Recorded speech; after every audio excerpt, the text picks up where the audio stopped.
If you haven't seen 101 and 102, it's really not important. It has nothing to do with today's material. Completely independent. It's like kind of like the Star Wars movies. You can watch them in any order, I guess. What? But the fact is, if you want to see it, if you want to catch up, if you find today to be useful, then just go in our IG, go on our Instagram. We do this stuff live there, so you can watch the whole hour and a half or the hour that it was, and you can get the information that was there. All right? And then if you like what you heard and you want us to come to your office, I'd be happy to do that. So today we're going to talk about mastering your growth strategy. We're going to give you ways to level up your negotiation tactics, how to actually negotiate better to your client, handle some rebuttals like a pro, so it's going to help you to have better answers for them, and then really using your growth resources. And that's really where we talk a lot about. We actually start with the growth resources and growing your business early on. The first thing I like to do, and I do this always with every presentation, so forgive me for anybody who saw this, I'll make it really quick because I hate talking about myself as much as that picture might look like I like it. The fact is, I've been doing this for 20 years. These are just the facts. I'm giving you the facts. When you come and you learn something from somebody, it's really important, I think, that, you know, at least if I'm the only person up here talking today, it's important for someone to tell you why it is you should listen to them at all.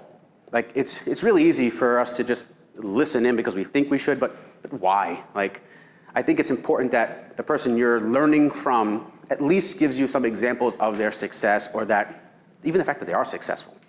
You know, part of the presentation we're going to talk about in a little while is how many people that we follow on social media. And the measurement of success that we use is what? Followers, right? They have 10,000, they have 100,000 followers. They must be an expert, but that's not the same thing. To get 10, 20, 30,000 followers, 100,000 followers is a different goal than to be successful. So, you know, today is not about the followership that I have, but the meaningful experience that's actually going to be meaningful to you that you can use to grow your business. So for the last 20 years, I've successfully closed over, actually, that 1,500 houses, that 1,500 families that we've helped is really over the last 10 years only. So there was 10 years prior to where I probably helped another 1,000 or so families. So this number is not really quite what it could be, but 1,500 families over the last 10 years. I've been a real estate coach probably for about 15 years out of my 20-year career. After I did really well figuring out mortgages, I went into the coaching side and the teaching and the team management side. So I've been doing some trainings and coachings for about 15 years. You know, blah, blah, blah with this stuff. So, but don't take my word for it, right? So it's really important that I have all this experience, but to what end, right? I could have all this experience, but I could be terrible at what I do. So does anybody use reviews when they buy anything? Does anybody click to see what people are saying? It's kind of important. So I'm proud of the fact that the Homebuyer Learning Center has countless 5-star reviews. If you just Google us right now, you find out what our Google rating is. It's 5.0. Here is just a few, 5%. We didn't ask anyone to do this. We didn't ask anyone to post a picture. We didn't ask anyone to put in 5 stars. We didn't ask anyone for anything. These people did it on their own. They write paragraphs about the love and devotion. They write incredible things about the members of our team. They write incredible things about myself, this place, and just, you know, oh my God, so many. Oh my God, okay.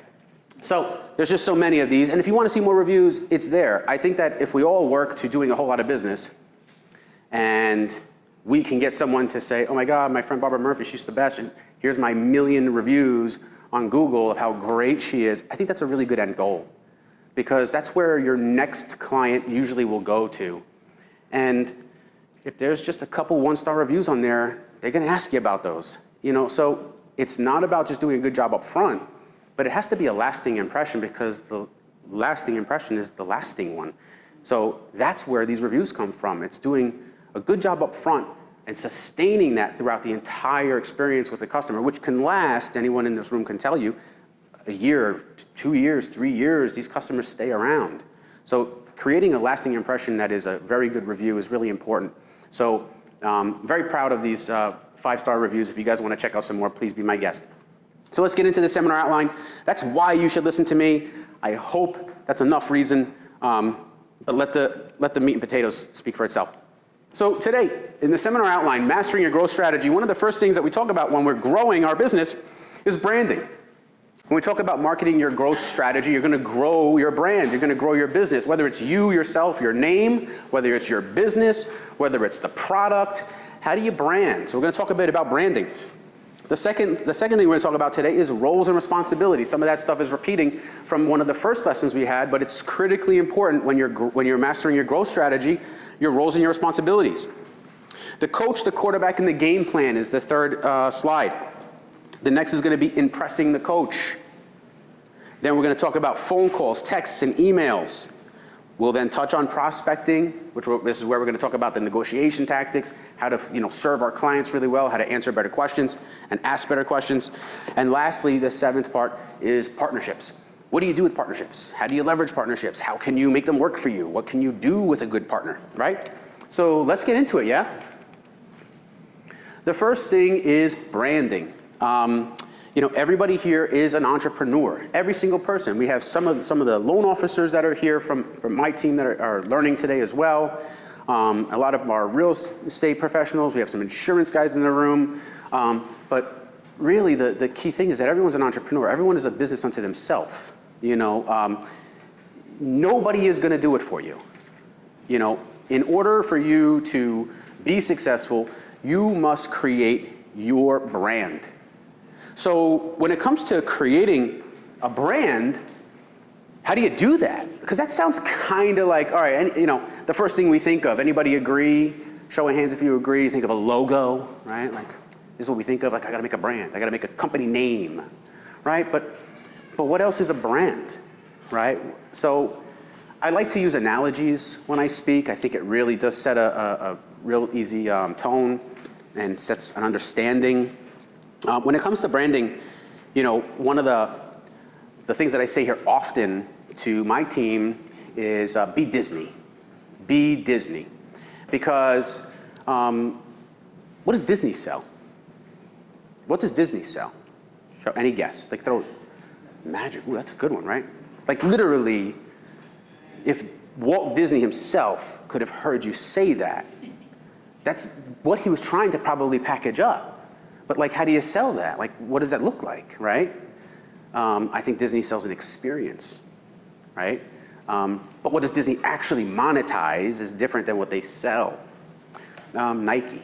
Nike's a fantastic example. What does Nike sell?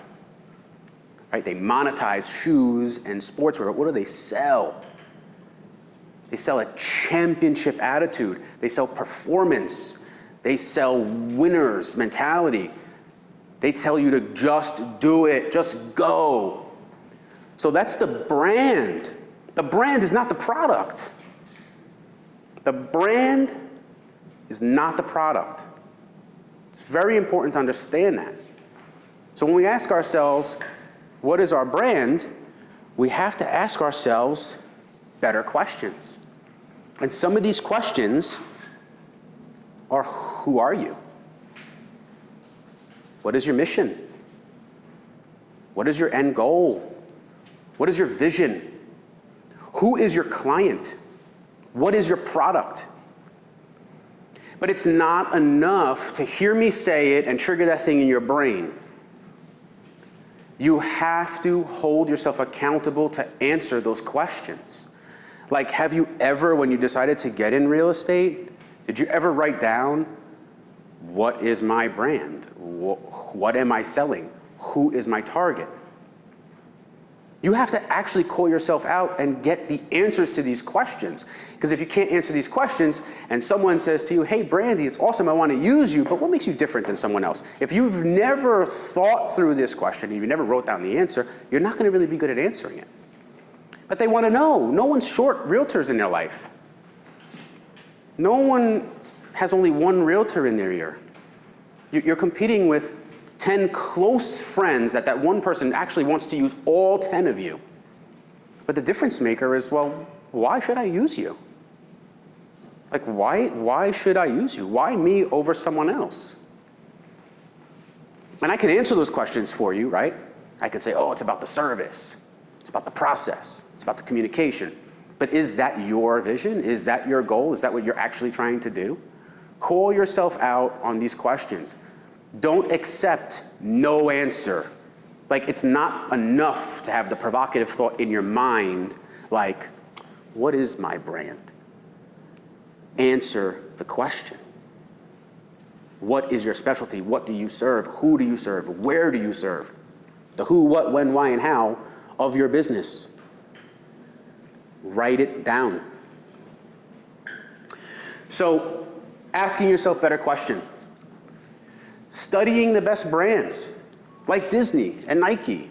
These are the people that I follow. I want the Homebuyer Learning Center, I want HBLC to be in every major metropolitan area, teaching lessons to professionals and would-be homebuyers. That is what I want, and that is a giant thing. When we built this and we started to put this idea together, the concept was to sort of like copy H&R Block. H&R Block is a standout CPA. What makes them so standout? Every other accountant on the planet Earth, you go to a building, you know them, maybe they're a family friend, you go to a corporate office, you sit down with them and they do some work and whatever. But H&R Block sort of carved a different path. They created a storefront tax office. They made it really easy, storefront tax office. And everybody, come tax year, they don't know anything about H&R Block or taxes, and they trot themselves in and they bring their paperwork. They don't even say bring your paperwork.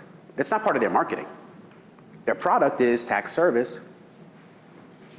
Their brand is walk-in, white in the eyes connection.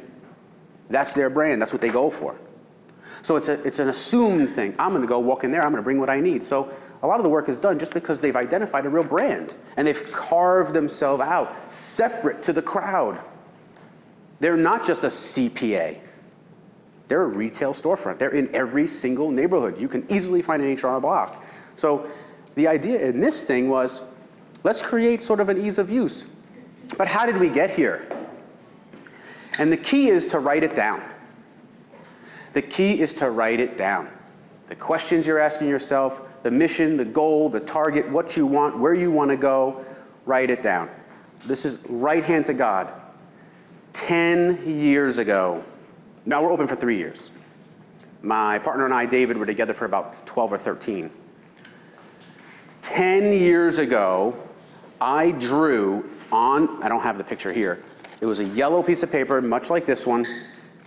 I drew the overhead view of this place, the aerial vision, with pencil.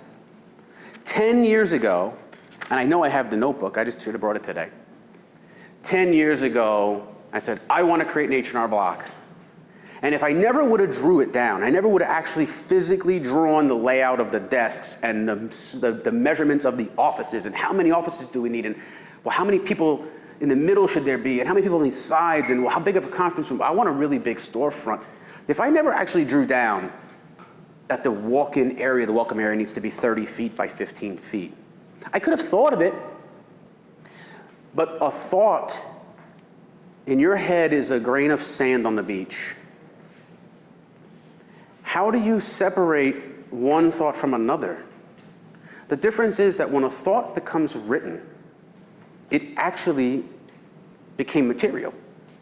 It became real because now it's physically written somewhere. It's no longer just a thought that you can't really express the thought. I can't really express how this came to be in thought, not to an architect, not to an electrician. Like, have you ever had to draw the amount of outlets you need in a building? Crazy thought. You just think, I need offices. Well, the guy building the place goes, yeah, but how many outlets do you need? I'm like, oh, I don't know. And so I go to my map and I start drawing it.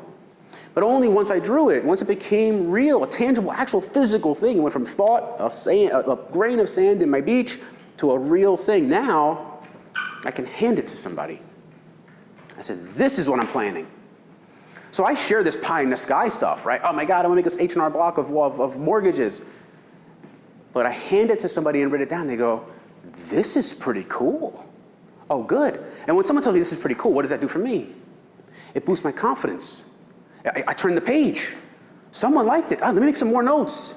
Let me make more consideration. Let me think better. Let me ask myself better questions about the business I want. And I called myself out on it. You didn't answer that. You didn't deal with that problem. You didn't, solve that issue. Write it down. So, what I did was I got everybody a gift. Thank you all for coming. So I love this. This is like my favorite thing. It's so important in life. If you don't have this, now you do, and there's no excuse. So I give this to a lot of the guys who I think they need it here. Many of them, pretty much all of them, have received it because I train everybody equally. It's a to-do now and to-do later list. You know, how many people here write to-do lists, right? Really effective people write to-do lists. Very effective people do it. Everybody kind of has to do it if you know you're in business. But the key thing is that no one ever tells you something about your business that is so critically important. Take one and pass it down, please. You actually have two businesses. You know, you're in the real estate business, but you're really, it's too broad. That's too vague. It's too vague for you. It's not good enough for you. Every single business that is running and is open and is in existence today runs two parallel businesses at the same time, all the time. It doesn't matter what business, at least the ones that are lasting and the ones that are open and the ones that have staying power. And the two businesses that run concurrently is your now business and your future business. You as a realtor, you as an agent, us as mortgage professionals, if someone walked through my door today, right this second, someone has to attend to that person. Wouldn't you agree? Someone says, I want to see a house this weekend. You need to take them to see a house this weekend. Yeah? Right. What happens when they don't? What happens when they don't come in that day? They find someone else. But what do you do with your day? Now what happens is you don't have now business at that very moment. And the thing is, I'm preaching to the choir because the people that are here understand that they have to do something to better their future, which is the reason you're sitting in the Master Your Growth Strategy seminar. So usually it's always the people that aren't here that need to hear this stuff the most, not the people that are here, because the ones that are here are doers. You got up at a Tuesday on a 4 o'clock and said, I'm going to learn something today. I want to grow my business. But the fact is, even the people in this room who I would consider highly effective, high-level people, very rarely write a to-do later list. Because they've always taught, oh, well, you got to write a to-do list and you got to get it done. But if you don't put stuff on the later side, those grains of sand, those thoughts on the beach, they never get anywhere. They get lost because there's so many. We have countless thoughts every day of the ways that we can make things better, the ways that we can present better or do better for our clients, but they have to be written down. And what's kind of funny about a to-do list is, does anyone's to-do list nag them to death? You write a bunch of stuff down.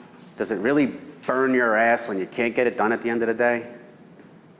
Well, what's really good about the to-do later list is that it's going to consistently nag you forever.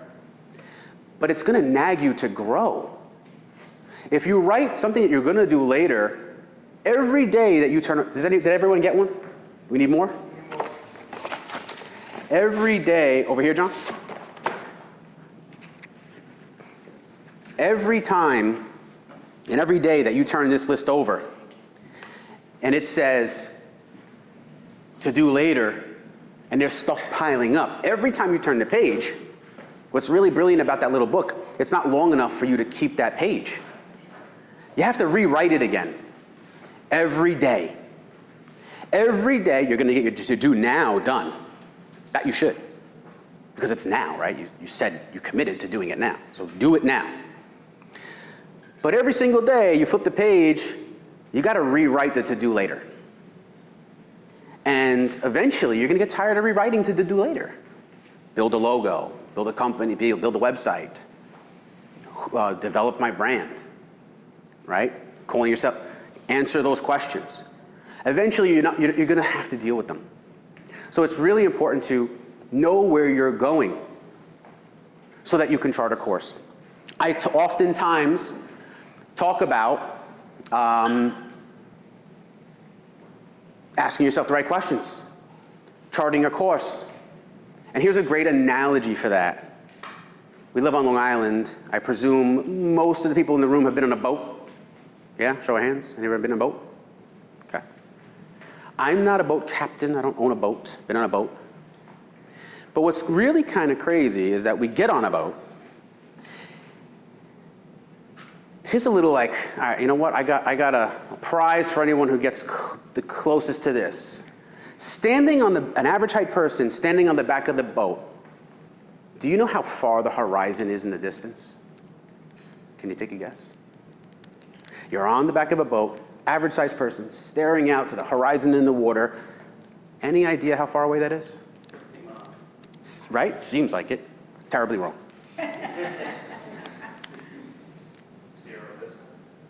Well, how many? No, not zero. I mean, it's some miles away.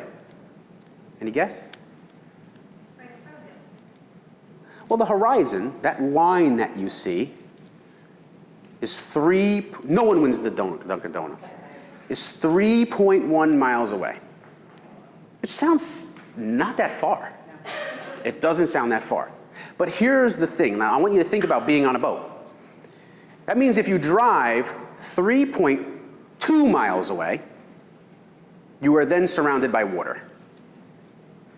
Now imagine being on a boat and your 360-degree view, everywhere you turn, is just water in every direction.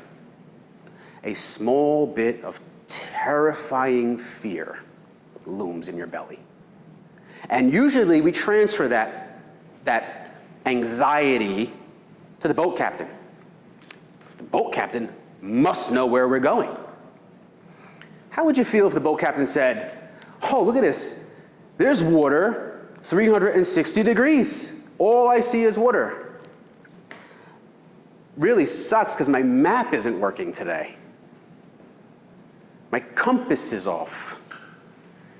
You might become very fearful.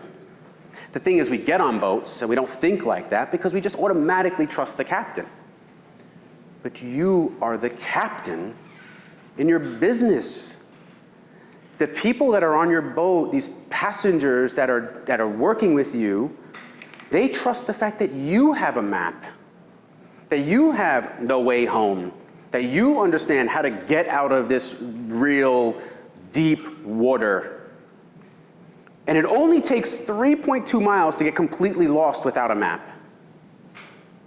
So how can you possibly know where you're going if you do not write a map? How can you know where your brand is headed if you don't write tasks to get you there? So you have to decide where you want to go and how to back into that plan. No one's making the plan for you. Not your broker, not your boss, not your manager. At the end of the day, we're entrepreneurs. We're all responsible to create that ourselves. And that's the defining characteristic when someone says, why should I work with you? Oh, because I have this roadmap. I have this plan. I have this course of action that we are going to take so that we have a successful relationship. Or you don't say anything at all and you say, oh, well, someone else that I work for or I know, they made a really good map or a plan. That doesn't work. They want to know when they get on your boat, just like we all get on people's boats and we don't think anything about them driving into the deep water, we assume the captain of the boat has a waypoint. They know where we're going. So your brand is really identifying where you're going, where you're headed, what is the goal, what is your purpose in this job. And all people, really, and all realtors and all agents are created differently. They're not created equal. They all have different goals. Some people want to be flippers. Some people want to be home renovators. Some people want to be condo people. If you go to Manhattan right now, you can make $20,000 a month being a rental realtor. Like, it's wacky. But what's your goal? What do you want to be? So in part, when you're actually thinking about your brand, you have to know your target, your end goal, your vision. Ask yourself the question. Call yourself out to answer them. Answer the questions. I can't answer them for you. Today, you're not going to get the answers because today, your questions are not the answers from me that you want. You want your own answers. You need your own answers. Call yourself out. Make sure you answer the questions. Study the brands that you want to be like. You know, no one's asking you to reinvent the wheel. No one's asking you to come up with a unique, brand new, unheard of. You don't have to create Amazon.com.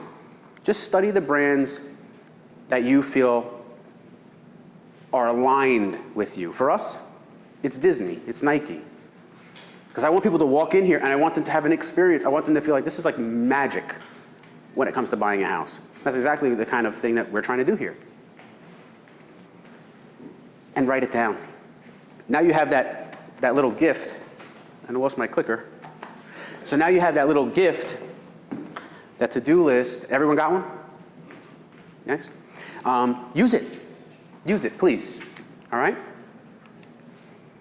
So let's move on. So roles and responsibilities. This is important because in order to grow anything meaningful, you have to identify what role you play on the boat, what role you play on the way to building your brand and building your business. You have to take responsibility for your role. It's important that when you decide this is the role you're going to play, that you stay in your lane.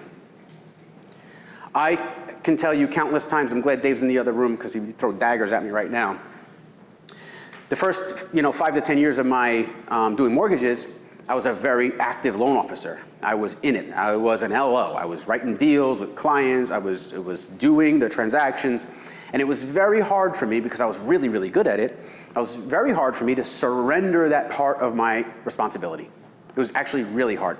To this point, I suffer today still. I still do help an occasional client or two. There's friends of families. There's people in this very room who are like, Christian, I'd rather, even if, it's not your exact thing, I'd rather you help me. And so I still will dabble.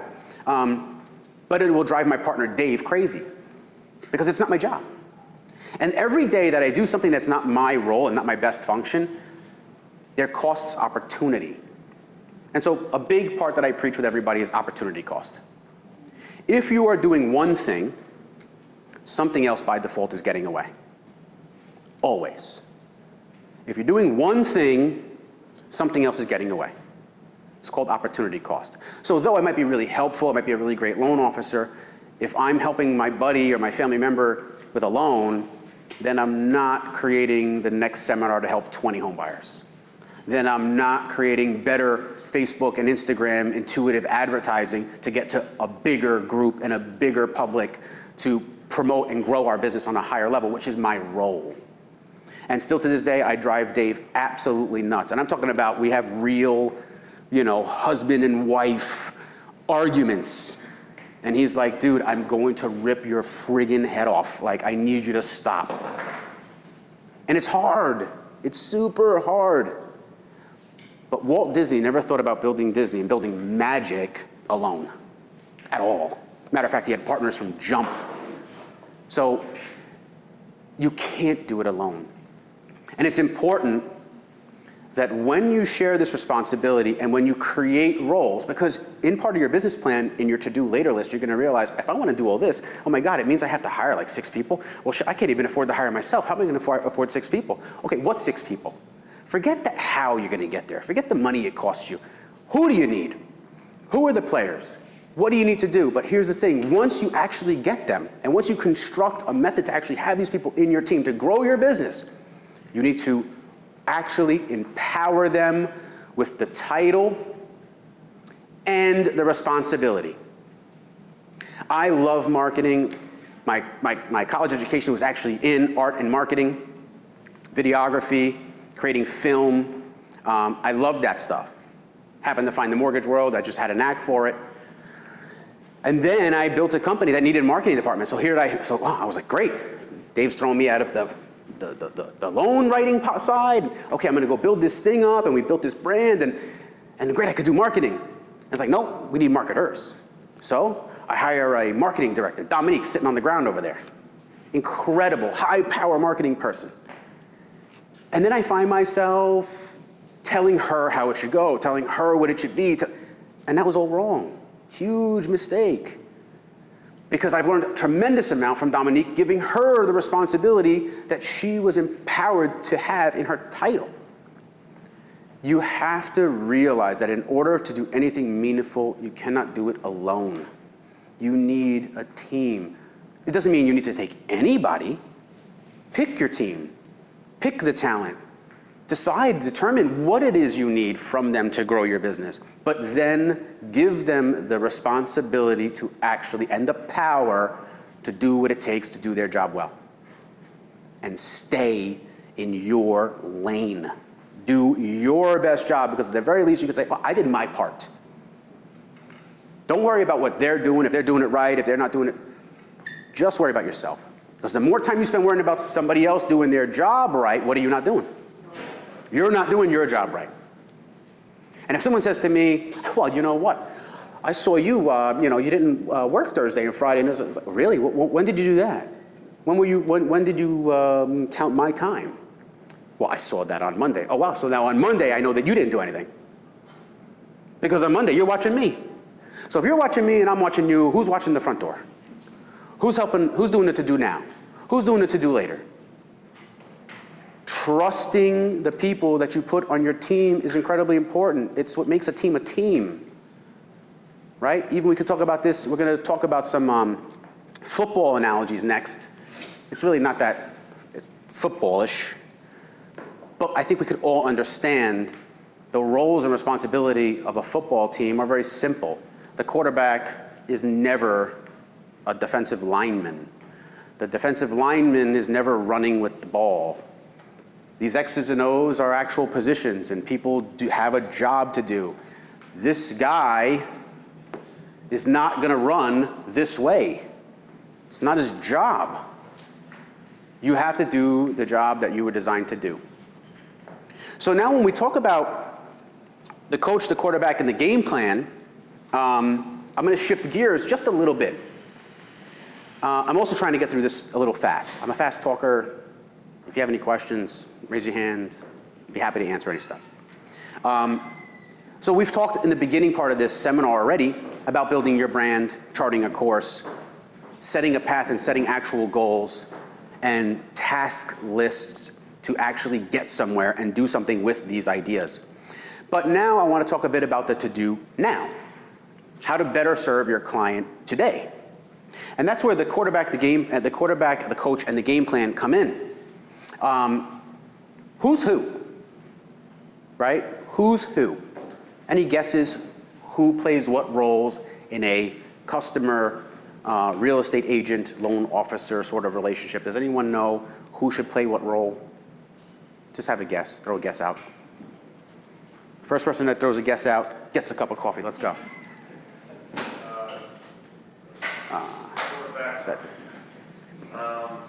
Who's the quarterback? Okay, not bad, but not accurate. The coach is the client. And this is something I like to tell my clients. Not that I work with many, but this is something that's really important to tell your clients. They're the coach because the client wants to be the boss. And the boss is the coach, yeah?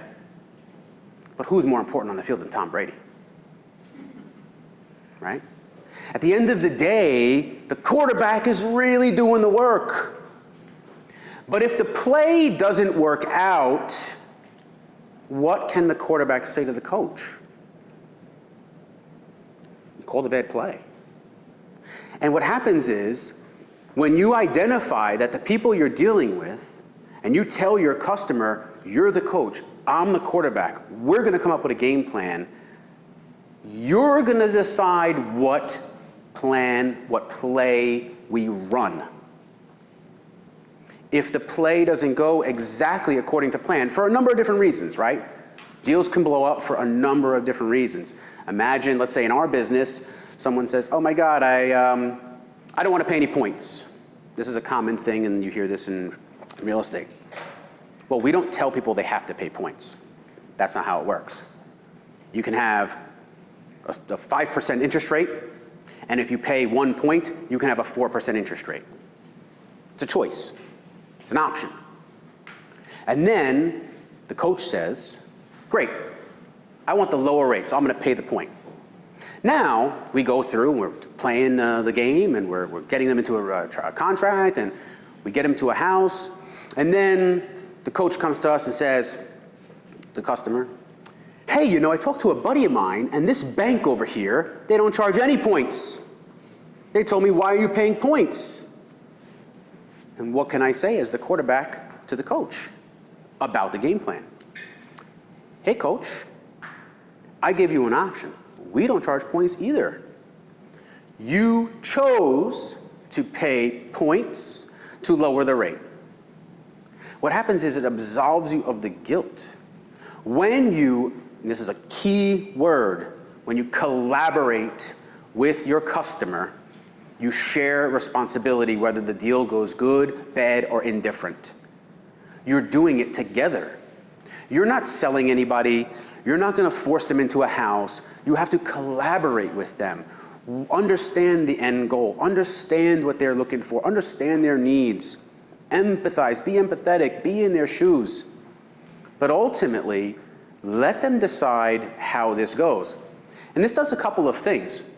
Because when you work on impressing the quarterback, you want to do this by providing options. When we have a game plan, we pull the game plan out of a playbook. And the playbook is 400 different ways to skin the cat. We then educate our customer, share with them the many ways. As real estate agents, how many times can you mix up the options? Okay, you can get a $500,000 house with $10,000 in taxes, or a $700,000 house with $5,000 in taxes. Or you can get a condo with $400 in dues. These are all options. Now, if you don't present options and you only present a single family residence with $10,000 in taxes, you've given them one option.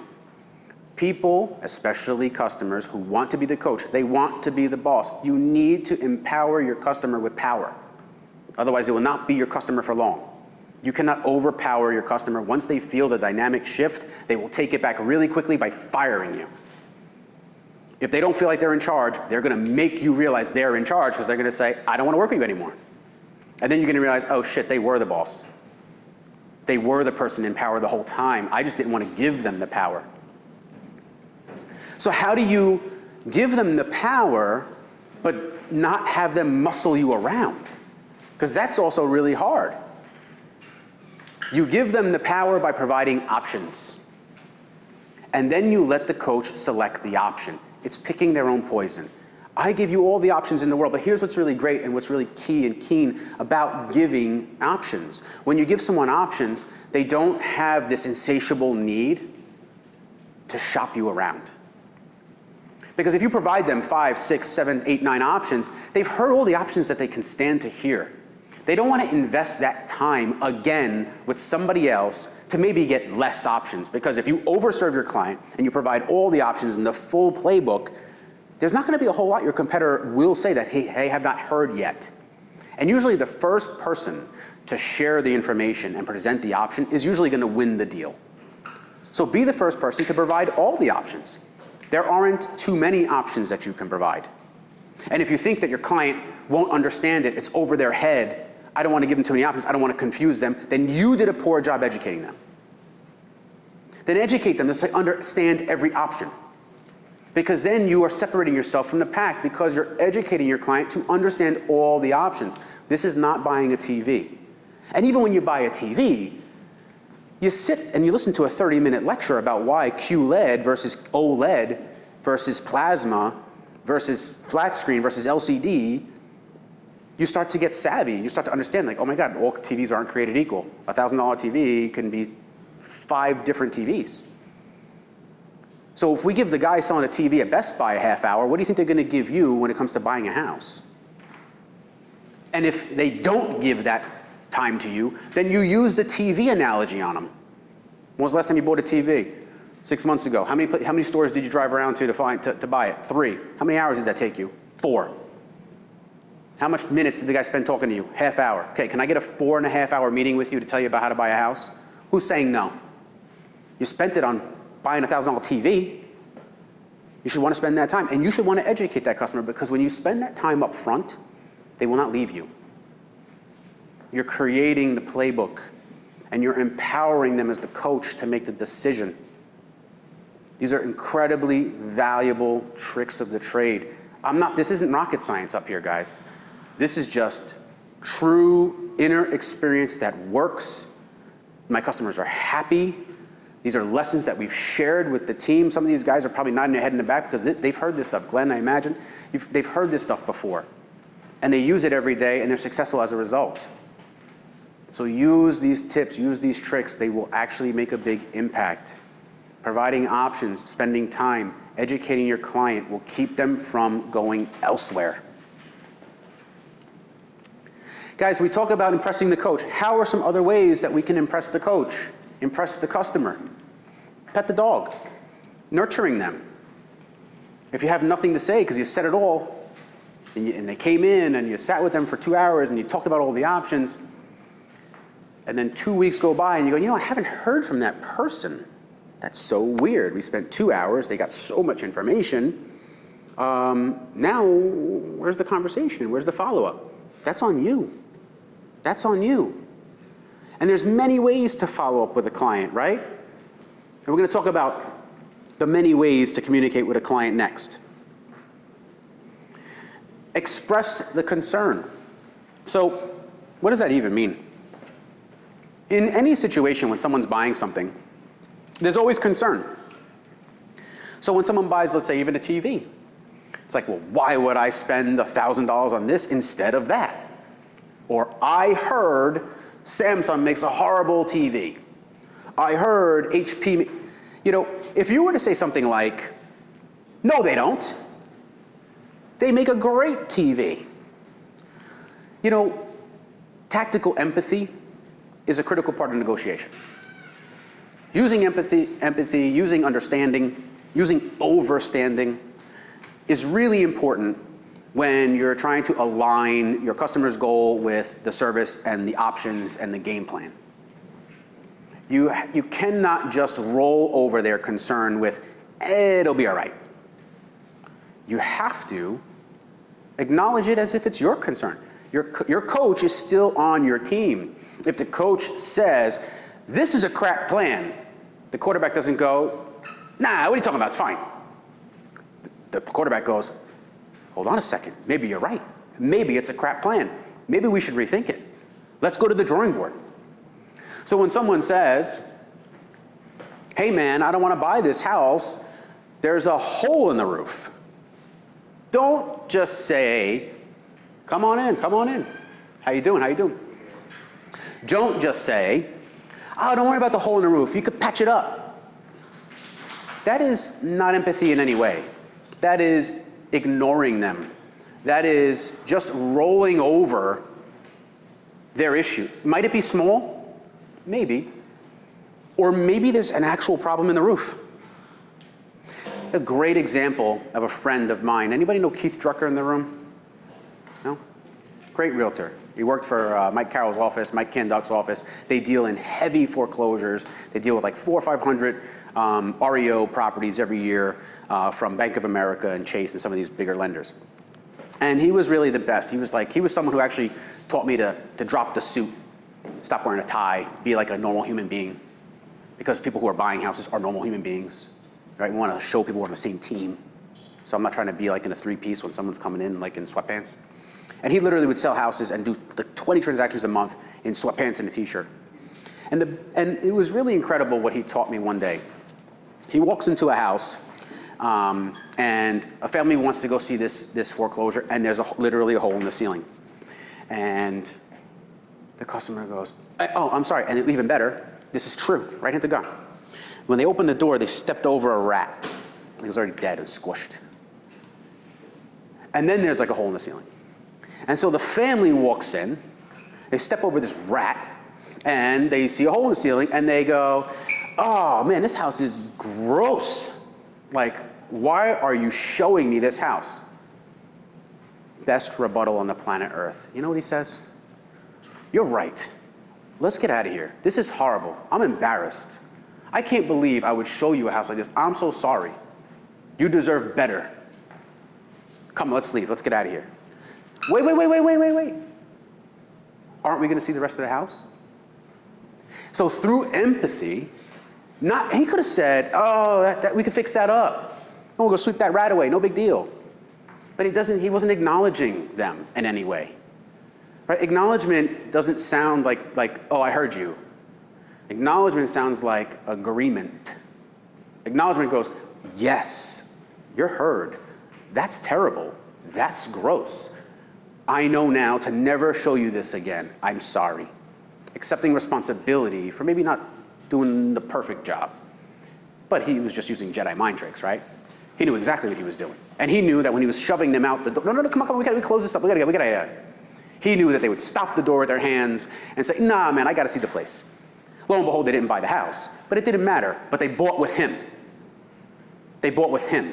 It didn't matter they didn't buy the house, it mattered that they bought with him. Any other agent saying, that's no big deal, they were not closing with him, because that person's not listening to me. We must empower the coach to make these decisions, to have these feelings and acknowledge them and help them actually to make better choices, give them options, give them a game plan, agree with them. If you were selling a house to your brother, your sister, or your mother, or your father, that's how you have to sell a client. Don't just roll them over and steamroll them. It's never gonna help. Acknowledge their concern. And then when you acknowledge the concern, the little subtext right here, be the hero. It's okay to say something is terrible. Like, for example, people in the mortgage business or people who are applying for mortgages will often say something like, oh my God, the document process is so annoying. It's the worst thing ever. I hate this process. I say, yeah, me too. Me too. It is annoying. I hate the process. I hate that you hate it. I wish it was easier. I wish it was nothing to do.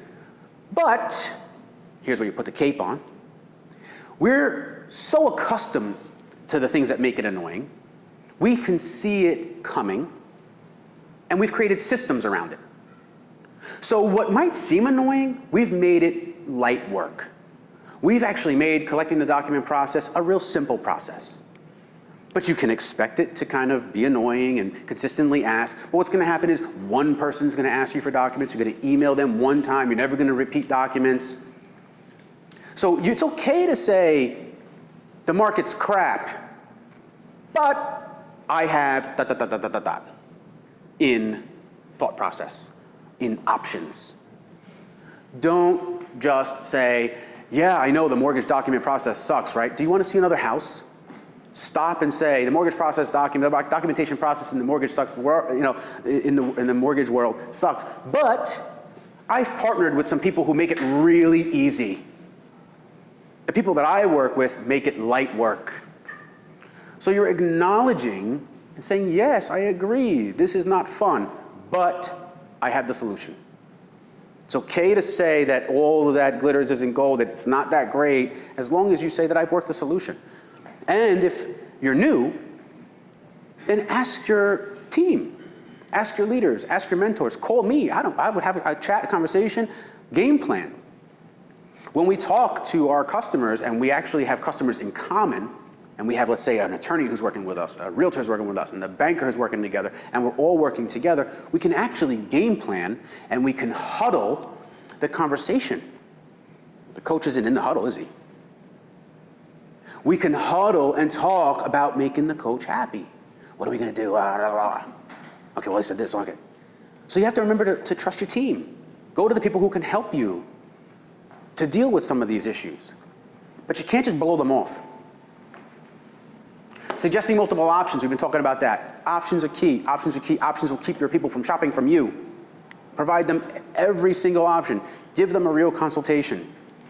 Invest the time up front with your client. The average gestation period of a customer, the average time that a customer thinks that I want to buy a house, light bulb goes off, and then they close is 18 months. Sounds about right, right? Like, I want to buy a house. Who doesn't want to buy a house? Everyone thinks that when they're 25 years old. And then they go, well, what do I got to do?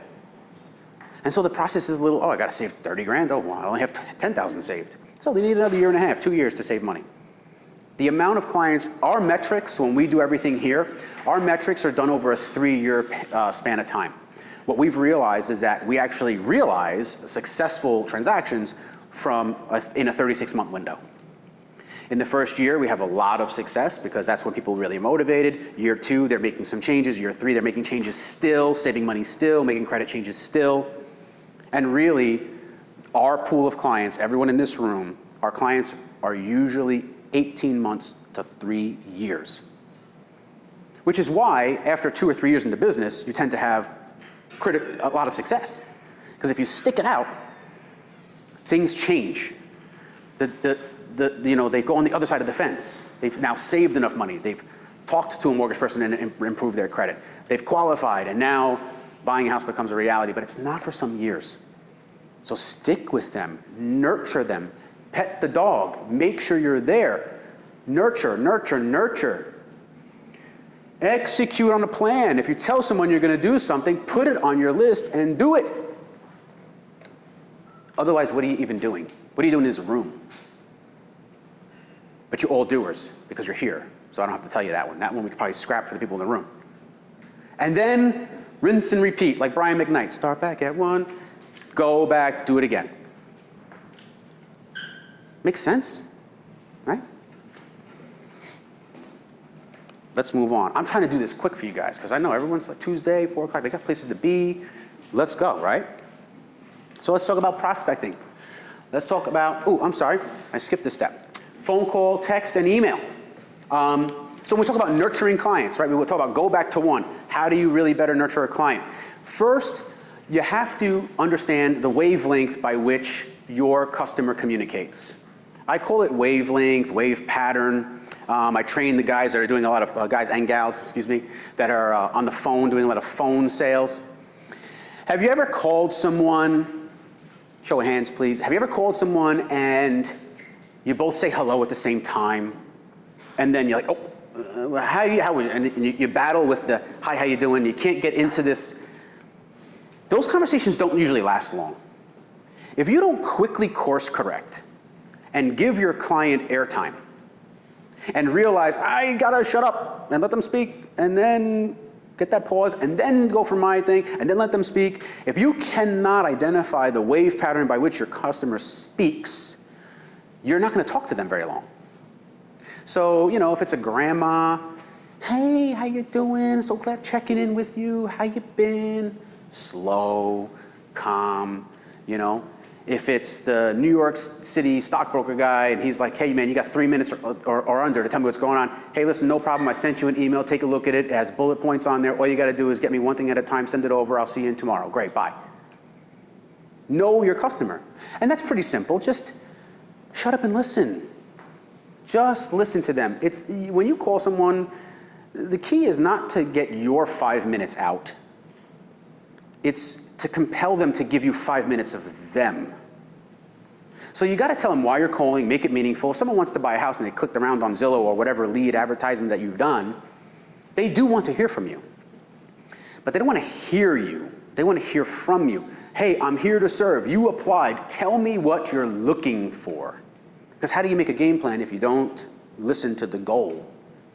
So listening is so much more valuable than selling. Using tactical empathy to understand what your customer is asking for. Develop a game plan based on what they are requesting. Make sense? Keep every player in the loop. When we talk about having a realtor involved, a mortgage person involved, those are usually the 2 people up front that we talk to, but sometimes people buy a house and their path of entry is their attorney buddy. Okay, well then, if someone says, my attorney friend said to come here, too often do we just talk to the customer and say, oh great, and then maybe you throw a text to the attorney friend. But the attorney friend who referred them should and deserves a really good update of what you're doing with their client. It is fair that they've trusted you to handle their client, who is basically their livelihood. They've trusted you to take care of that customer. Take the hour, 2 hours, 20 minutes, whatever time the customer needs, and then add another 10 minutes to give your referral partner the recap. Because your referral partner will stay your referral partner that way, and if you don't do that, they will not. It's very simple. It's not enough to serve their customer well. You have to serve their customer well and serve them well. If someone is referring you business, the customer they refer you is not the only customer. They have become the customer. If you or any of you in this room, and we would appreciate it so much, were to refer anybody a customer, you now also become the customer. Because you've brought value to us, now we have to serve you that value in like. And hopefully this is an example of some of the value that we try to give back. So it's very important that you keep your team in the loop. A complete team motivates, right? So this is the huddle. This is the shepherd to the sheep idea. If we're all on the same page and we're all herding the same sheep, it is very easy to motivate a client to stay on the side of the fence that is buying. Everyone's on the, you can go out in the street, I say this all the time, we are all in the 100% yes business. Wouldn't you agree? Do you guys know what I mean by that? 100% yes business. I can ask every single person. Matter of fact, ask, show of hands, who in the room wants to buy a house, who wants to be a homeowner? It's unanimous all the time. The next question is, and this is where we ask it privately, why aren't you? Maybe some of you are, and you just raised your hand for the sake of giving me the hands raised, thank you. But the reality is, what makes someone a home buyer when every single person in the parking lot wants to buy a house? The difference is someone who actually made a game plan. Someone who sat with them and said, what's it gonna take? Well, I'm only 22 and I have no money saved. Okay, cool. So when you have money saved, if I'm hanging out with you for 5 years figuring it out, you're gonna use me, right? Like, I'm gonna work with you for 5 years. I'm gonna build you as a buyer. We're gonna make you a buyer. Working with people who wanna buy in the future is just money in the bank later. Is that not as valuable as money in the bank now? Especially when we understand the gestation period of a buyer is 18 months to 36 months. We need future buyers.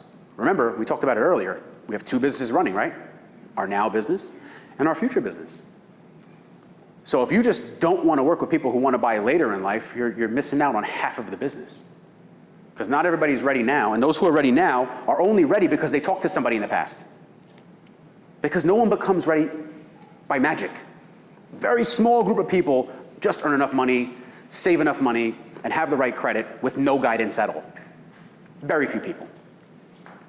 They want the guidance, they want the hand-holding, so you must nurture your clients. I don't care how far in the future they want to buy. Jack Navarro is a 10-year-old client who has now rented in New Jersey for 10 years. And he calls me all the time and he sends me all these numbers and all these properties. And the guy is a civil engineer and he makes 200 grand a year. He's an amazing man, 2 lovely kids.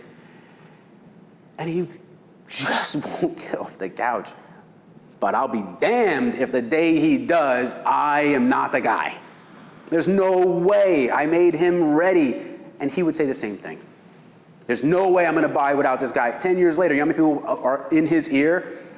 But when no one was paying attention because he's like, I'm gonna buy 10 years from now, everyone was like, all right, well then like, I'll see you in 10 years. Now everybody's going after him, now they love him. But we're too vested in each other, right? We built a real team, right?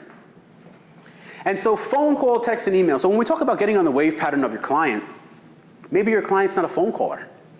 Maybe they're a texter, right? Who doesn't love texting their clients? So efficient, it's so easy, but it's emotionless.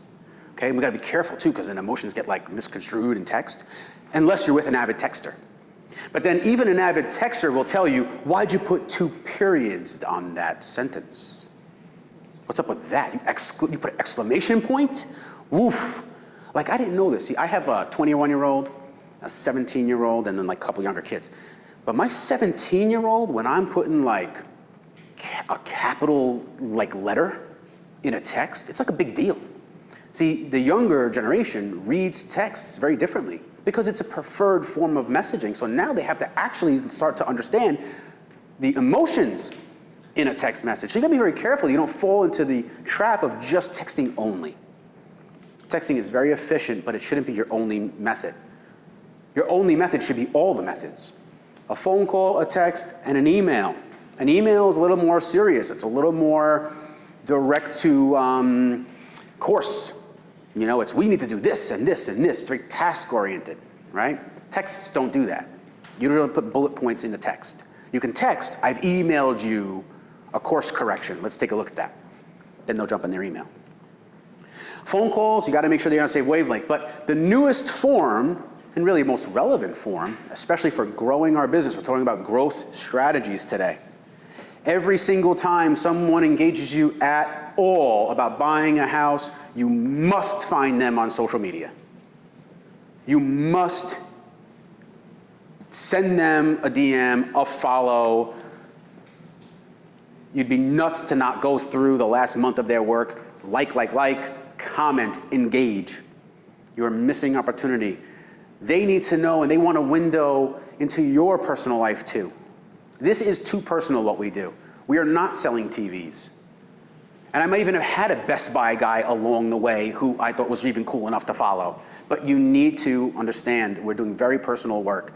And so to socially engage them is really key. But more importantly than showing them you care about them, why else do you want to socially connect with them? Because then they see you promoting your wares. Because now they're in your social circle. And now you know that you have someone who's an actual watcher, the right person, quality person, not a fake follow or some, I just want to get my followership up. Someone who spoke to you. Let them know, hey, I'm gonna, if you ask somebody when you speak to them on the phone, hey, would you store my number? It usually doesn't stick the first time around. It takes like the third phone call and then your number gets stored. But you can also ask, hey, I'm gonna follow you on IG. Would you follow me back? And that's usually an instant yes. At that point, I don't care anymore if they store my number because I can DM them. And if the DMs get a bit serious, usually they'll offer their number or they'll then store you and they'll move over the conversation to text message. But you can't, undervalue socially engaging with them. And that means, and I'm not saying to do this disingenuinely, I'm saying this has to be genuine. You're not gonna like every customer you work with, and sometimes you can just choose to not work with people. Because if you're working with someone you don't like, someone you do like is getting away. Opportunity cost. If you fill your day with just people who are just saying yes and they're taking your time, but here's this whole pool of people that you really wish you were working with, they're getting away from you because you're occupying your time with people you don't want to work with. Don't just work with anybody. Pick your client. Pick the type of people that you want to serve. Pick the type of client that you want to help. Be tactful. Be purposeful with that. If you like plants and fish tanks, go into those groups. Engage with those people. Find like people that will work with you. Aim at the people that like the things you like, and it'll be better off. Matter of fact, a new friend of mine, Craig, we connect. We're in the fight business, if you'd want to call it that. He's an MMA fighter, I do jiu-jitsu. We have so much in common. I find it really easy to get along with him. I like that. It just makes it easy. Why not? Why not work with that? Vincent and I, we connect a million people. We've been in the same, we eat our eggs the same. I don't even know, it's wacky. It's easy to connect with people that you like. Just do that. That's easy enough, right? People that are in your lane, people that are talking what you talk. You don't have to try to be something you're not. There's so much business out there. Let somebody else get the party animals or the whatever, That's not me. I'm a different person. Anyhow. So prospecting. In order to actually get these clients that we're talking about and mine for them and seek them out and find them and work with them, there's a bunch of things that you have to do to grow your business. Number one is the importance of multiple touches. One lead. If your broker provides you a lead or if you buy a lead or someone gives you a lead, it is so important to reach out to them. Tony Robbins School of 101 School of Sales Training. Any guess how many times Tony Robbins says you must attempt to reach your client? Any guess? 8 times. 8 times. So, phone call, text, email, phone call, text, email, social engagement, text. That's 8 times. Not in one day. Maybe not even in 8 weeks. Maybe 8 touches over the course of 16 weeks. That's 4 months of work from one lead. And in 4 months, they actually are gonna go, oh, I think someone's trying to reach me. They're not like totally sold. They just realize for the first time, because that's really the trick. Tony Robbins, and I don't usually cite a lot of people except this is very effective, and I've watched it work year over year in my business. People don't even recognize you're trying to get them until the 8th time. They don't even realize you're trying. So you can call them and say, oh my God, I tried to reach you 7 other times. They go, oh really? This number just seemed familiar. So now I just figured I had to answer. But you tried for 4 months and 8 times to get them, right? So use the various ways to touch them and to get them. And then after about 8 times, if you're getting absolute nothing, no response, then at that point you know you've given it a valiant effort, and now it's costing opportunity. Because now if I'm trying them 8 more times, I should just be trying some new candidate 8 more times. Because now the opportunity cost is too great. And his math tends to work. He's also the #1 sales trainer in the entire world. It makes like $1 jillion a day, so we'll follow his lead, yeah? It's really important to mine the old for the gold. One of the things that we do here as an added sort of relationship benefit is that we will call through data. We will mine data. John, we had a lot of people in this room who have used this resource. We will go through old open house sheets. We will go through old leads. We truly understand through our metrics that a customer isn't truly realized, all of them are not truly realized until 36 months, 3 years later. So we will go 3 years in the past to mine for customers. Why would you buy new leads and why would you spend any money on leads if you didn't yet mine your old for the gold? What is the point of buying more leads? Just to let yourself down and a year later not call them again? You must make a system to go into your old stuff, and there is money there. Many of the realtors in the room are very experienced, and when anyone has an open house, do they do a sign-in sheet? Show of hands, anyone do a sign-in sheet, right? Seems like a bunch of sign-in sheets. Did you ever throw them away? No, no one threw them away. You threw them away? That's okay. That was a mistake. But you don't throw them away, right? And most people don't. But do you pick them up and call them? Also, the answer is no. It's like, I don't throw it away, but I don't call it. Well then, next best question is, why don't you throw it away? If you know you're not going to call it. And the answer is you don't throw it away because you know there's still money there. So develop a system to deal with it. Whether it's a strategic partnership where someone will do it for you, like the Home Buyer Learning Center, and they'll make calls and they'll hit the phones for you, or get an intern, or maybe a new role that you hire someone. Hey man, I don't have any money for you, but I can give you the 5 years of data I have. Go ahead, bye. We have 5 years of data that you can call through, and if you get a deal from there, I'll give you a 25% commission. Because you're doing nothing with it. Build your team. Lots of young agents would love to get started calling your old crap. And you're not throwing it away because you know it's valuable. So do something with it.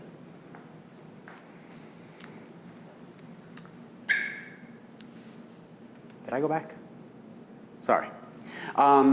Social presence. So now your social presence. It's important now we talk about engaging in social, but now you hope that you're going to get some engagement back.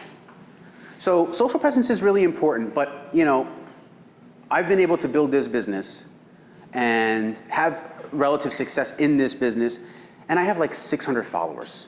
I am not some social media superstar. I have a fantastic social media department and a great marketing department that's doing tremendous stuff for the business and growing the business, but you don't have to be a superstar to do great stuff. You just have to put out quality work. And I think it's important to understand that when you're doing social media and you're separating yourself, you have to ask yourself this important question. What is your give? What are you giving to your client? And it can't be, I'm going to do another couple open house tours, I'm going to highlight a property. What makes you and your process unique to the market? What are you giving to them that is different? What is a client getting from you that they can't get from someone else? Now, they might get it from someone else, but at least not very easily or immediately, or you have a special recipe. The give is what you should really work to emphasize in your social media. If your give is, hey, come here, new agents and interns, I have all this old data you can call and you can get your jump start in the career because you're going to call all my old stuff, and there's gold in the old, and you have great opportunity. If that's your give, then make that your give. And tell people it's your give. The give here tends to be home buyer education, real estate training. At least that's what I make my personal page about, or my page. You know, there's people in my office who do very many different things, whether it's networking, whether it's calling services, whether it's open house support, whether it's video support, whether it's marketing and advertising support. Everybody has a slightly different give. Just to determine your give. Another question to call yourself out on, what is my give? You can't just say it's to sell people houses. It's just much too broad. There's so many people doing that. You have to separate yourself, carve out a different, unique thing. And you know what? If you're thinking right now, wow, that's one of the hardest questions I've ever had to answer, it's about time. You have to think about that answer. And it should be a really hard one. Because in this business, it's so saturated with so many people doing it and probably doing a piss poor job, to be quite honest. But if you're doing a great job, well, then finding the answer should be a little easier. And if you have to sit on that answer for a while and sort of like grind that out in your brain, then do it. Grind out what is your give. What's unique about you? You know, Craig, that's what I was thinking about you the other day. You know, I was thinking about like your logo should be like the Fighting Irish guy. And it's like, I'll fight for you. I'll get you the best deal. And maybe it's like MMA one post and then it's the next post about how you fought a tough negotiation on a contract. Because I know when I go to you, at least I'm going to get a fighter spirit in my corner. And that could be a separator. And that by itself is enough. I'm the fighting agent. I don't even know what the hell you want to call it. But the point is, come up with something that you actually want to give. I love to actually educate, and I love to kind of like teach and help to grow people. I love seeing those seeds actually turn into something and seeing people go from nothing to accomplished LOs and realtors. I love doing that, and that's the part that I like to play. What part do you want to play? Figure out what is your give. And that should be a very hard question to answer, and don't come off that question. Don't come off that question. Drill that thing down until you've actually determined what it is you're doing that's unique, because that's everything. So, partnerships. You know, it's very hard to determine who to work with. Who do you spend your time with? Who do you refer your business to? We have attorneys in our life, mortgage bankers in our life, insurance people in our life, and we all actually want to work with probably more than one or two of these people. I know a lot of the people in the room have relationships all over the place. Matter of fact, you know, Brandon and I, we just met today. We connect by a loan officer who I respect quite a bit. Great guy. And there's going to come a time where hopefully Brandy and I will be connecting on a deal, but I don't want to take anything away from a good friend of mine. But not all clients need to go to one person versus another. Sometimes, depending on the give, you're going to realize, I think my client needs that. So when it comes to determining who to use, compare stats and facts. The problem what we use nowadays is the predominant stat and fact for being great at what you do is how many followers you have on social media. And that is not the same thing as an experienced person doing good business. You go to a social event or a networking event, and we tend to want to work with the person that we share a bunch of drinks with. I bump into this person at every networking event. And that is quite literally when you're physically walking through these networking events and you're bumping into people, it is the exact definition of seeing the trees apart from the forest. It's really easy to go to, I can go to all these networking events, it's so great, but I'm busy doing meaningful work. So you're not going to catch me at the bar too often because I'm too busy doing meaningful work. So when it comes to choosing a partner, go above the trees. Compare the stats and the facts. Compare what's important, not what looks good. Because some people's goals in their business is just to get to a certain fellowship. That doesn't mean to do a certain amount of business. Some people's goals is to hit 10 networking events per month. That's their goal, not to do a certain amount of business. They might say it's to the end to do business, but the path to entry is I got to be in these parties all the time. Well, those people tend to be enjoying parties more than they do business. So it's important when you choose your partnership to really get out of the trees and get above the forest. Givers gain. This entire concept was built on the fact that we were making new buyers. We were pre-approving buyers every day and every week, and then we were taking those buyers and sharing them with our real estate partners and our real estate group. And as we gave, then the reciprocity happened.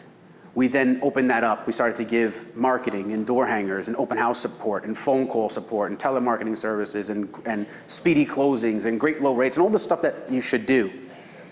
But in order for you to grow your business and to be able to ask anybody for any business, you have to find a way to give. And you know, I think as realtors, we might think, well, then I have to give a client. But that's not a give. That's not always the give. You know, me giving your clients good loans isn't the give. Not the give to you, at least. So think about the partners that you want to be in business with. If you're targeting some sort of stellar, amazing attorney, and you're like, this attorney is going to change my life, I want to work with this attorney so bad, well then, what can you give them that compels them to work with you? And that's something that you shouldn't come off of. Put it on your to-do list. Come up with my give. What am I giving? What am I sharing? What is the value add that when you work with me, you can grow your business? Realtors, you're going to be poached by bankers and attorneys and inspectors all day long. Inspectors are my favorite people to talk to, as a matter of fact, because oftentimes, and insurance people, financial planners. I get insurance people, financial planners, and inspectors, I stump the most. Because it's pretty obvious what we could do for them. They come in, hey, you guys help home buyers. We're the best. And usually their give is service. I'll show up on time, my price is competitive, I'll get your reports in 24 hours. But that's basically just the path to entry. That's what every single inspector needs to do. That's what every single financial planner needs to do. And oftentimes I just say, great, I can give you a ton of clients, but what can you give me? Now, I'm not asking what you can give the service to the client, but what do I get in return to help you grow your business? If you can't answer that question, sit on the question. Crunch the answer. Find out what's your give. And if you go, well, I really have nothing to give an attorney who I want to get business from, well, then you better get to work. You have to create a list. What are some things that they would like? Maybe attorneys want to be introduced to a certain group of people.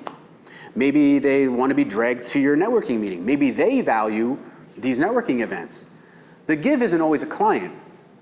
I don't care about you guys giving me a client. Barbara, you've introduced me to so many wonderful agents. That's a tremendous give. And to that point, I always feel like I'm in your debt, and I always want to overserve, and I always want to do something because you've introduced me to many great people. I can't say that we've done so many transactions. I'm not even concerned about that. That will come through the nurture, through the giving each other, sharing with each other. But sometimes the give doesn't show itself in deals. It can show itself in other ways. So what is your give? What are you giving to somebody? And there's two people that you're giving to, right? You're giving to your client, which is how you're going to serve your client, and that's your social presence. But then what are you doing to the professional people that you're asking to give you business? What are you doing for them? Givers gain. And it feels really, really great to give. It does feel much better to give than to receive. It's like maybe the dad in me, but it's really, really true. Like, giving goes a long way. It really is very fulfilling. And then once you finally have gotten there, then you have to trust them. Because what happens is buyers and sellers would love to turn you on your own team. They said this, they said that, they said this, they said. If you decided this is your trusted team, empathize, hear them. Oh my God, I can't believe that happened. I'm going to get to the bottom of it. And then huddle with your team and be like, oh my God, man, this place goes crazy over here. What are we going to do? Oh, no. It's okay. Huddle with the team, talk to them, make sure everyone's on the same page, talk to one another, trust one another more than the client. Just slightly more. Right? The client's the client. But your team is going to stay, and they're going to sustain over time. The client's going to be out 10 years later, the team's in the huddle. You got to trust each other more than them. Okay, so this is kind of like a quick little takeaway. It's just a couple of pieces. We're basically wrapping it up, guys. 10 more minutes, I swear. So take action. It's a little takeaway. A couple of things that are just really important. 8 times, 8 times, 8 times. Reach your customer 8 times. Call yourself out on it. Create a tracking method to know if you actually made 8 attempts. What a shame if you think you made 8 attempts, you made 6. You ever see that picture of the 2 miners and they're chipping away at the tunnel? And the one is like, drags his axe. He's like, I can't take it anymore. And the one below him was just like one more chip away. You know, don't contact them 6 times and call it good enough. It's 8 times. Track it. Make sure you do it. Hold yourself accountable. Be clear. Understand the goal. Understand have clarity in all areas, in your vision, in your mission, in the way that you serve. Have clarity in the game plan, have clarity in the roles. And if you're not clear enough, you need to get to work.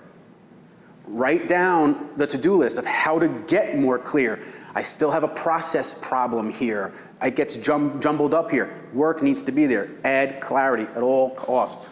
Ask yourself the better questions. Ask yourself, call yourself out on the crap that's keeping you down, that's not getting you where you need to go. The people in this room, the doers that are here, find it very easy to call themselves out on what they need to do and improvements they need to make.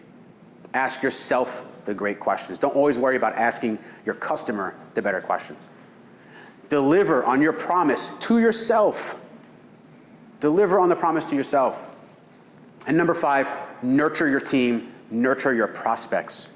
Nurture all the people that you're dealing with. It's really important. So, I'm going to try to cut this part short because I don't want to make it too much about promoting us. I really just want to bring education to you guys, but you know, we have to try to compel you guys to work with us. So why should HBLC be your preferred lender? Here's a quick little video. I hope the TV's not too loud. So, all right, let's see. Oh, the TV's not loud at all.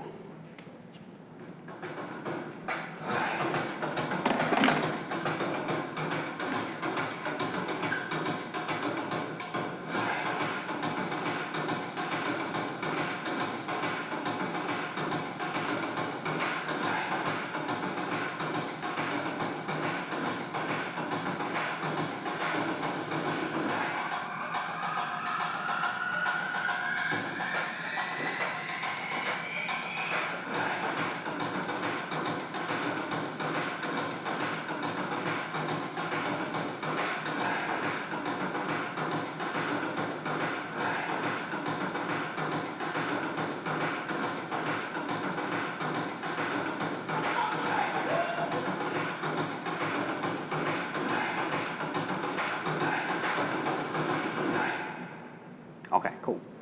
Thanks, Dominique. That's a really cool one. So basically in there, right, it's just some quick overview of what we do. And there's a lot there. Photo shoots, you know, listing shots. Who likes to spend $275 every time they got to take photographs of a listing? Nobody. Use our marketers. If I can give you a photo shoot for a day, if I can give you new headshots, things that you would otherwise spend hard-earned money on, and they're here full time, I would love for you to use those resources. I want to give to you. I want to help you grow your business. And if I can help you and I can make an impact, we'd be happy to do it. So use some of those things. Okay, insert motivational quote here.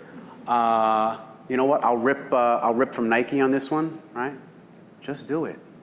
Just do it. Just get to work, right? And guys, that's about it. We're an awesome bank. Try it. Test us out. I really appreciate. Oh, questions. Say, just like, cause I'm very new, 2 years into the business, and like my first year, I was like just treading water, trying to find the direction. Like linking up with them really helped me just like get right away. I got new headshots the first day, and then like came up with a plan of just like what all of this was in my direction. Really helped me like really figure out my path, like as I started out. So appreciate it, bro. I could have recommended you guys more. Thank you. Appreciate that very much, Chenzo. Thank you so much. Chenzo's, you know, like you said, he's you know, 2 years in the business. You don't really know what to do. You're not quite sure. We love training up new agents. We love helping people. Mike, you know, we've helped him from his jump. People who've been doing this a long time, you know, adding value gets a little more difficult, but that's how we collaborate and come up with really innovative ways. So whether it's, you know, old, new, or experienced, or any in between, you know, we just want to be a resource for you guys. So at least a contender, at least in consideration. I don't want you to come off your existing relationships. I just want to give you another option. So any questions for today? Yes? Oh, at the beginning you talked about branding. Yeah. Could you briefly explain branding, mission statement, Yeah. and your logo? Yeah, so, you know, these are some of the more fun parts of branding. You know, when you're creating a mission statement, It's basically your elevator pitch. You have to imagine someone says, okay, Barbara, you got 30 seconds. It's the only 30 seconds I have. What do you do? So you need to almost memorize deep in your memory, what is your 30-second elevator pitch? The world of social media and marketing, you get 7 seconds now, 10 seconds to make an impression. You want to be able to tell someone in even that short of a time, what is your mission? You know, and for us, it's to educate the local home buyer and educate the local real estate agent to be better. That's the 10-second version. There's a 30-second version, there's a minute version. So come up with what is actually your goal? What is your vision? What's your plan? Why are you different? Is it just to do local residential lending, or is it to local residential real estate, or is it to become the next best commercial option? You know, determine really what you want to do, and then come up with a statement that really speaks to it. And your logo, you know, I think it's less important when it comes to making the logo, right?